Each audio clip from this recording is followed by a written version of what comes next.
Pension తీసుకునే సమయంలో ఇకపై వేలి ముద్రపై ఆధారపడకుండా ముఖ గుర్తింపు యాప్ ద్వారా ధృవీకరణ చేయడం ప్రారంభించేశారు.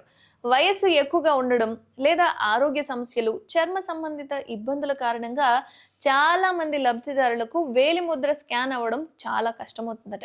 ఇక వేలి ముద్ర తిరస్కరించబడటంతో ఆధార్ కేంద్రాలకు వెళ్ళి మళ్ళీ అప్డేట్ చేయించుకోవాల్సిన అవసరం అనేది వస్తుంది. ఇక దీనివల్ల వృద్ధులు చాలా ఇబ్బంది పడుతున్నారు. ఈ పరిస్థితిని మార్చేందుకు అధికారులు కొత్త చర్యలు ప్రారంభించేశారు. మేడ్చల్ జిల్లాలో మొత్తం 2.67 లక్షల మంది పింఛన్దారుల్లో పెద్ద సంఖ్యలో వృద్ధులే ఉన్నారు. దీర్ఘకాలిక వ్యాధులతో బాధపడే వాళ్ళు ఉన్నారు.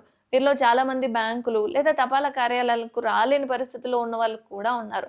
అయితే ఇళ్ళకే వెళ్ళి ముఖ గుర్తింపు ప్రక్రియను పూర్తి చేస్తున్నారు అధికారులు. బ్యాంకులకు వచ్చే లబ్ధిదారుల గుర్తింపును ఇదే యాప్ ద్వారా త్వరగా పూర్తి చేస్తున్నారన్నమాట.